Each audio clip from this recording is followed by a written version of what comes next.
Welcome to the deep dive. Today we're pulling back the curtain on something huge. Yeah. The environmental cost of, well, how we get dressed. The clothing industry.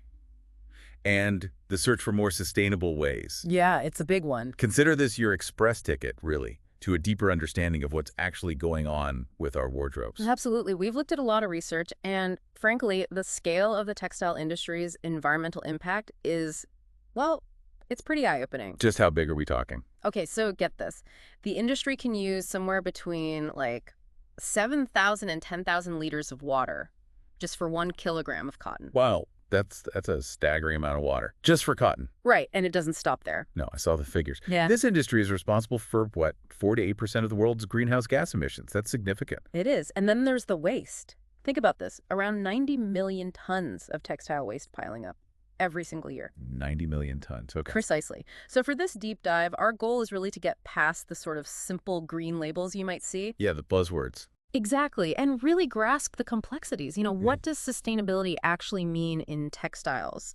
We want to paint a clearer picture both of the challenges and the potential solutions. And to do that, we've sifted through a really wide range of stuff.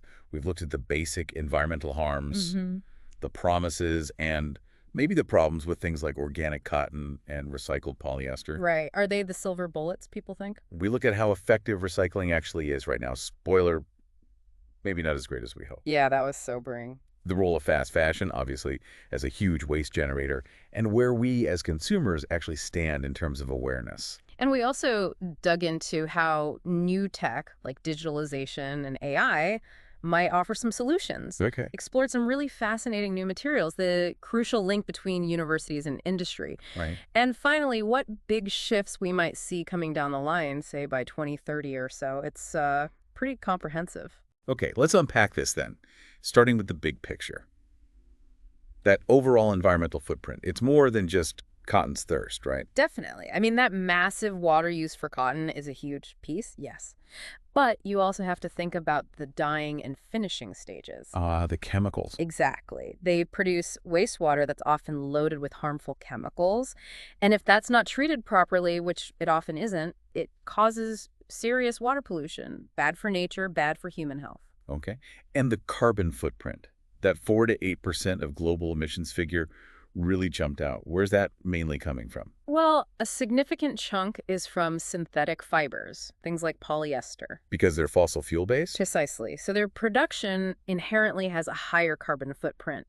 But you also have to account for all the energy used throughout the whole process, making the stuff, shipping it around the world. Right, the whole supply chain. The whole thing. And we can't forget microplastics. It feels like they're turning up everywhere. Sadly, yes. That's becoming clearer and clearer.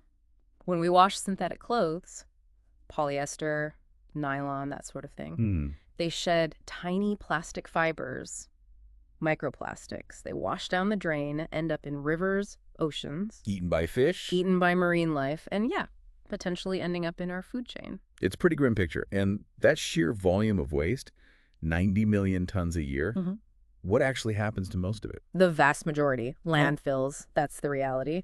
And unfortunately, the rate at which we actually recycle textiles back into new textiles, what we call fiber-to-fiber recycling, it's shockingly low, around 1%. 1%. 1%. So think about it. For every 100 new T-shirts made, maybe one comes from genuinely recycled old clothes. Wow. The other 99, virgin resources. It just highlights how stuck we are in this linear take, make, dispose model. 1%. That really makes you stop and think, where does it all go? And what can we even do about it? And besides the water, carbon, and waste, there are other environmental hits too, aren't there? Oh, yeah. We shouldn't ignore soil and air pollution. Think about conventional cotton farming, the pesticides, the fertilizers. They can contaminate the soil. And then during dyeing and printing, you get these volatile organic compounds, VOCs, released into the air. Not great for air quality. So, yeah, it's a problem with many facets. So, naturally, we start looking for better options. Organic cotton, recycled polyester, they get talked about a lot as sustainable choices. But are they really the heroes they're made out to be? That's the million-dollar question, isn't it? And our sources basically say, it's complicated. It depends. They both offer improvements over conventional stuff, sure, but neither is perfect. Let's start with organic cotton. Okay. The benefits seem obvious, right? No synthetic fertilizers or pesticides. That's a big plus for soil health, water quality. Good start. And in some places, if they use efficient irrigation like drip systems, they might use less water overall. Plus, organic farming methods can actually help the soil store more carbon sequestration. Pulling carbon out of the air. Exactly, by building up organic matter in the soil. So that can help fight climate change a bit. It sounds pretty good. So what's the catch? Well, organic cotton generally has lower yields. Meaning you get less cotton per acre. Right. Which means you need more land, potentially more resources, to grow the same amount as conventional cotton. Ah. And even though it avoids synthetic chemicals, it still needs a lot of water. How much really depends on the local climate and, how it's irrigated. Right. Plus, getting that organic certification, it can be complex. Right. And there's always the risk of greenwashing brands making it sound greener than it is. Okay, so organic cotton, better, but not flawless. What about recycled polyester, RPT? Yeah. Seeing that label more and more. Yeah, RP definitely has upsides. It's great that it uses existing plastic waste, like old drink bottles, gives them a second life, keeps them out of landfill. Makes sense. Making RP also generally uses less energy. The research suggests maybe 30 to 50% less. Oh, wow. And leads to lower greenhouse gas emissions compared to making virgin polyester from scratch. And obviously, it saves resources because you're not using new petrochemicals. But again, downsides. I'm sensing a pattern. You guessed it. Yes. First off, the microplastic problem. Still there. Even if it's recycled. Even if it's recycled, it still sheds those tiny fibers when you wash it. Also, the quality of the polyester can degrade each time it's recycled. So you can't recycle it infinitely. Pretty much, yeah. It limits how many times it can be truly reused, especially for clothing. And there's another thing. Competition. Competition? For what? For the plastic bottles themselves. The food and beverage industry actually really wants that PET plastic back. For making new bottles. Exactly. So that can make it harder and maybe more expensive for the textile industry to get enough recycled material. So it really sounds like just swapping out one material for another, like organic cotton or rPET, isn't the whole fix. Yeah. True sustainability has to be bigger than just the fabric. Precisely. Our research really hammers this home. True sustainability is holistic.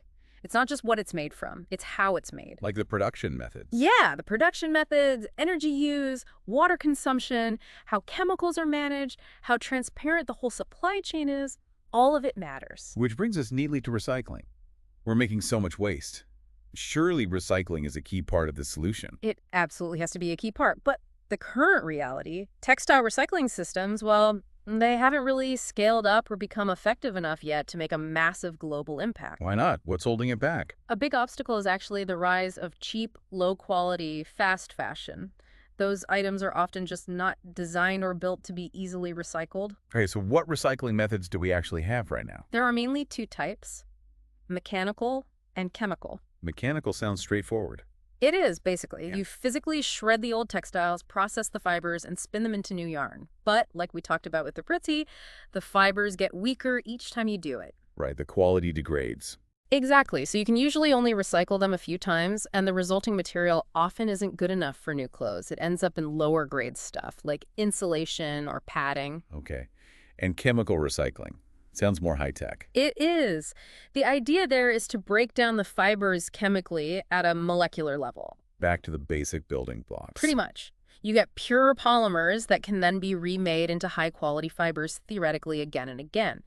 It's especially promising for blended fabrics like cotton polyester mixes. Which are really hard to separate mechanically, right? Exactly. They're a nightmare for mechanical recycling. But the big challenge is with chemical recycling, it needs a lot of upfront investment. Expensive. Very.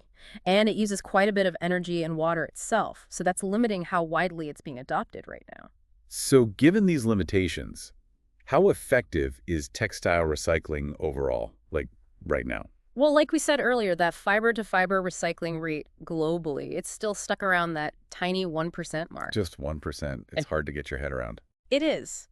Beyond the technical hurdles of the recycling processes themselves, a huge issue is that most clothes are made from blends of different fibers. Super hard to separate. And we just don't have enough good infrastructure for collecting and sorting used textiles properly, especially in many lower-income countries. So just throwing old clothes in a donation bin, Yeah. That doesn't guarantee they get recycled into new clothes. Not at all. A lot might get shipped overseas, some gets downcycled into rags, but very little becomes new clothing fiber. So what needs to change to make textile recycling actually work on a big scale? Our sources point to a few key things. We definitely need much better systems for collecting and sorting, big time. Makes sense. We need more innovation in the technologies that can actually separate those tricky mixed fibers efficiently. Right. And we need the right economic incentives, making it profitable to recycle and clear regulations to really push the industry forward. But honestly, moving towards a truly circular textile economy needs more than just better recycling. It needs fundamental changes in how we design clothes in the first place, how we produce them, and how we consume them. So with recycling facing these big hurdles, it makes sense to look upstream at the source of a lot of the waste, which many point to as fast fashion. Right. Fast fashion, often singled out as a major engine of this waste cycle. So what exactly defines fast fashion, for anyone who isn't sure? Basically, it's characterized by really cheap, mass-produced clothes that hit the market incredibly quickly to match the latest trends. Like Zara, H&M, Shein. Those are the classic examples, yeah. They might drop over 20 new collections a year. 20. Or more, which just accelerates consumption like crazy, and it means the lifespan of these clothes is incredibly short. Some studies suggest a typical fast fashion garment is only worn maybe 7 to 10 times before it's tossed. 7 times, wow. Barely used, the amount of waste that must create. It's staggering. We mentioned the 92 million tons annually in 2023. The prediction is that could hit 134 million tons by 2030. Just a few years away. Yeah. And think about the carbon footprint of just one garment over its short life could be 5, maybe 15 kilos of caro. And in some countries, studies found nearly 20% of clothes bought are never even worn. Never worn.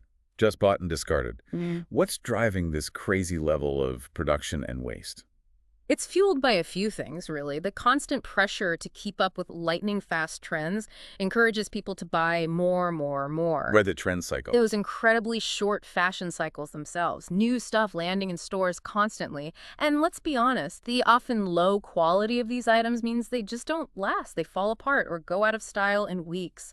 High turnover is built in. So what are the alternatives? How do we push back against this? Well, we're seeing growing interest in things like the slow fashion movement, Which is about buying fewer things but higher quality. Items designed to last, both in terms of style and construction. Okay. The rise of secondhand shopping, clothing rental platforms, those are also key. They extend the life of clothes already out there, reducing demand for new stuff. Makes sense. And there's more focus now on durable design-making clothes that are easier to repair, versatile enough to wear different ways, and more timeless, less tied to fleeting trends. But ultimately, as the research highlights, tackling fast fashion requires changes from both sides. Production and consumption. Exactly, how clothes are made, and our own habits as consumers. Speaking of consumers, how aware are people generally about these sustainability issues in fashion? It feels like it's talked about more now. There's definitely a growing awareness. You see it especially among younger generations. One study from 2024 found 65% of consumers say they support sustainable fashion. Okay, 65% support it. That sounds promising. It does, but here's the gap. That awareness doesn't always translate into action at the checkout. The same study found only about 26% said they regularly buy sustainable fashion items. So big difference between saying you support it and actually buying it. What stops people? What are the hurdles? There are several factors. A big one is just confusion. Many consumers don't really understand what sustainable or eco-friendly actually means on a label. It can be vague. Very vague, which makes informed choices hard. Yep. Also, let's be real. For many shoppers, how something looks, the price tag, and whether it's currently trendy, those things often still win out over environmental concerns. Practicalities and trends override good intentions sometimes. Right. And unfortunately, the problem of greenwashing... Brands making misleading claims. Exactly. That really damages consumer trust. If people feel like they're being tricked, they might just give up trying to shop sustainably. But are some consumers actively trying to make better choices despite these hurdles? Oh, yes, absolutely. You see conscious consumers doing things like embracing secondhand, deliberately choosing quality over quantity, and seeking out brands they believe are genuinely committed to sustainability. It's but not mainstream yet. Not yet. It's still a relatively small group driving that change. To really bridge that gap between awareness and action, our sources say we need a few things. Like what? Reliable, easy to understand labeling, more transparency from brands, and stronger rules against greenwashing. Sustainable options need to be more accessible price-wise, too. And just better education for consumers. It really comes back to that shared responsibility. Producers and consumers both need to shift. Exactly. So it's interesting.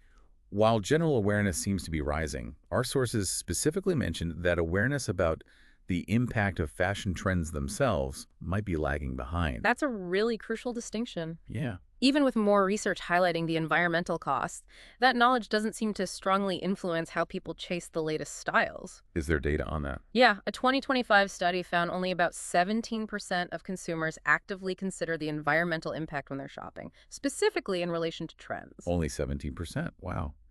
Why do you think that awareness gap exists? Why doesn't the general concern translate to trend choices? Well, several things are likely at play. For many, especially maybe younger shoppers, heavily influenced by social media, the look, the trendiness, the price, those are still the dominant factors. Aesthetics and cost rule. Often, yes.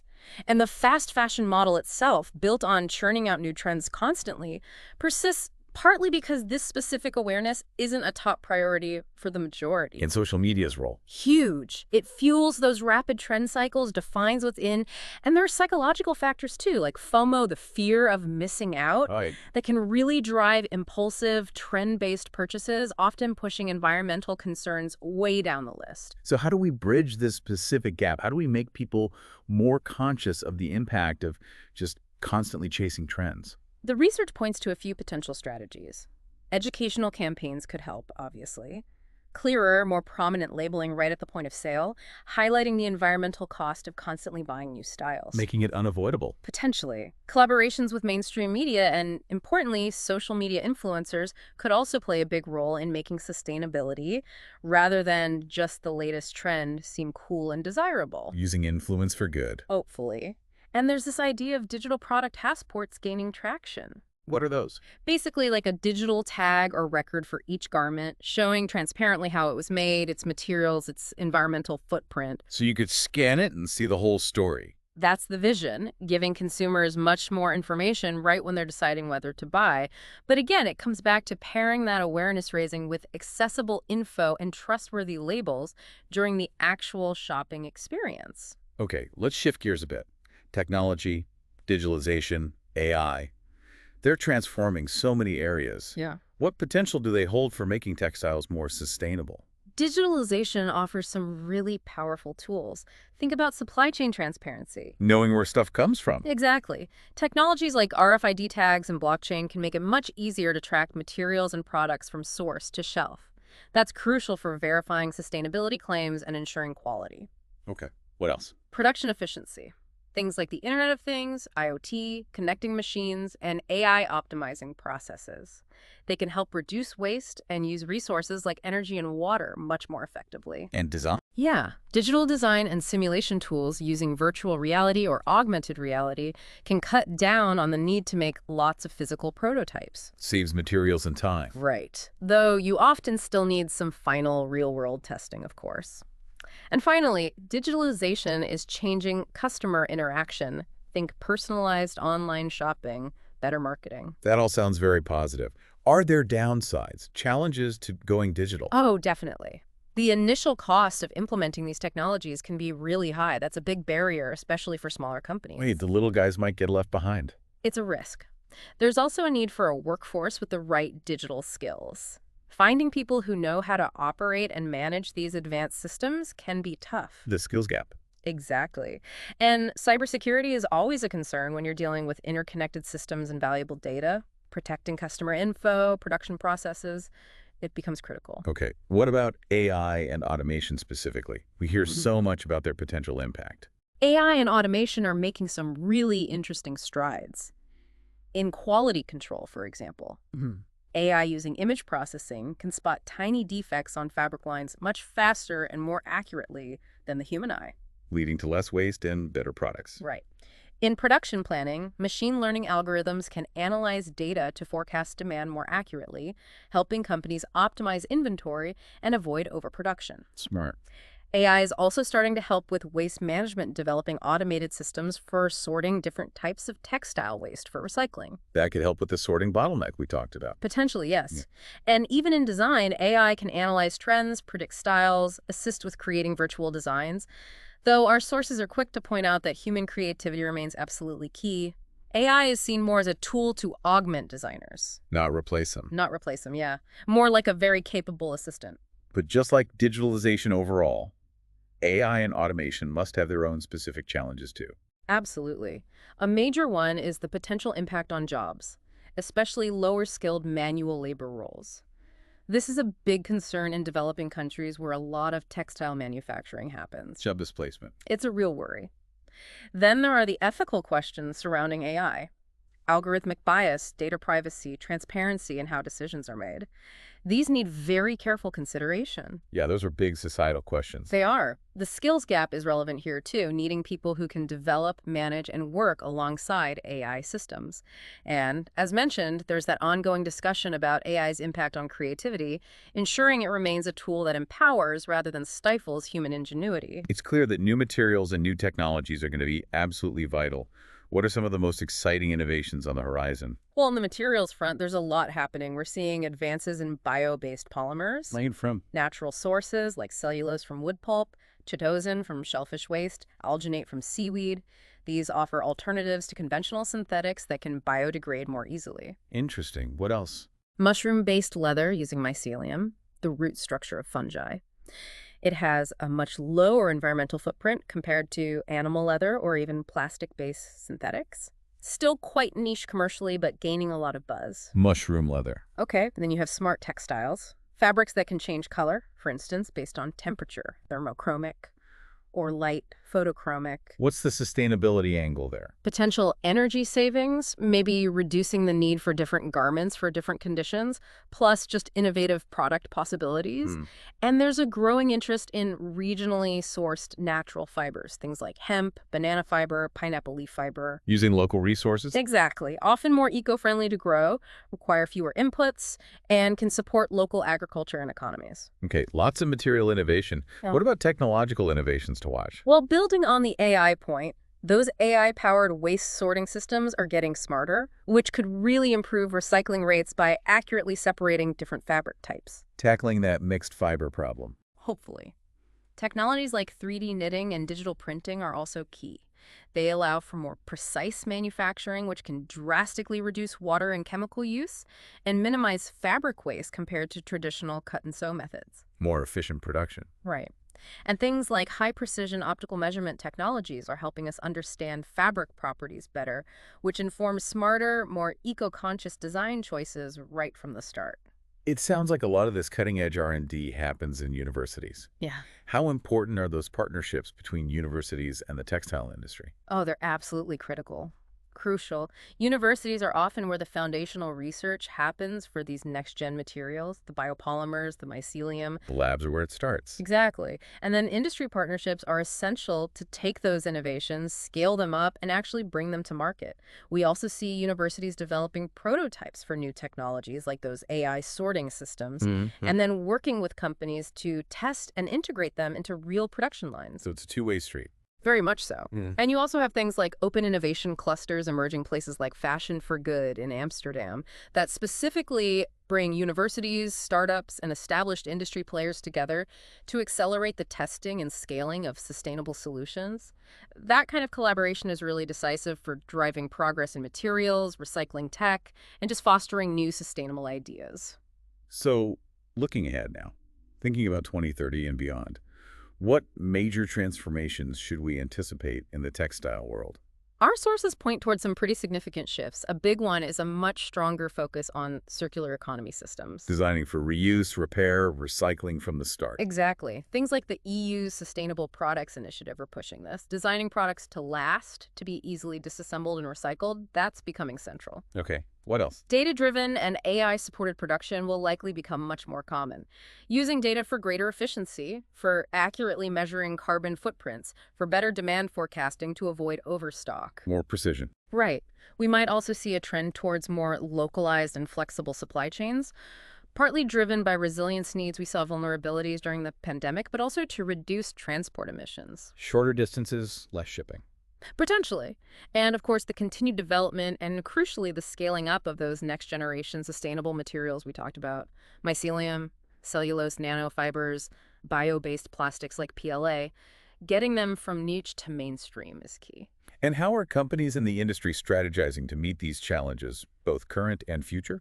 We're seeing a definite uptake in companies adopting a formal environmental, social, and governance ESG approach. Driven by? Driven partly by investor pressure, regulatory demands. There's much more scrutiny on transparency and accountability now. Okay. There's also a growing focus on innovative education and retraining, preparing the workforce for what some call Industry 5.0, needing skills in digital literacy, sustainable manufacturing processes, maybe even biotextiles. Universities and industry partnerships are vital here to close that skills gap. Retooling the workforce. Exactly. The idea of co-designing products with consumers and fostering a culture of repair is also gaining traction, engaging users to extend product life cycle. Getting people involved. Yeah. And finally, although maybe still early days, more cross-sector collaboration, linking textiles with energy, waste management, agriculture to find broader systemic solutions. The overall picture is a future textile industry aiming to be much more sustainable, digitally integrated, and socially responsible. But it requires everyone pulling together. Absolutely. It needs synergy between policy, industry, academia, and us as consumers. This has truly been a deep dive, a lot to take in. To try and recap, it's crystal clear the textile industry faces massive environmental challenges, huge water use, emissions, waste. Significant hurdles. But there's also real momentum building towards sustainability, driven by exciting material innovations, new technologies like AI, and definitely growing awareness. Yeah, the needle is moving. However, it's just so important to remember there aren't any simple fixes here. No single magic material swap is going to solve everything. Right. It's not just about choosing organic cotton. Not at all. Achieving genuine, deep sustainability means looking at the entire life cycle of our clothes. From the raw material extraction, how it's processed, how it's used, and crucially, what happens at the very end of its life. It's complex. A whole system change is needed. Okay. So, as you, our listener, think about your next clothing purchase, maybe your next wardrobe clear-out, we leave you with this question. Knowing all these complexities we've unpacked today, what single factor beyond just the price or the look will you prioritize? And how might your individual choices, big or small, actually contribute to the wider transformation this industry clearly needs? Thanks for joining us on this deep dive.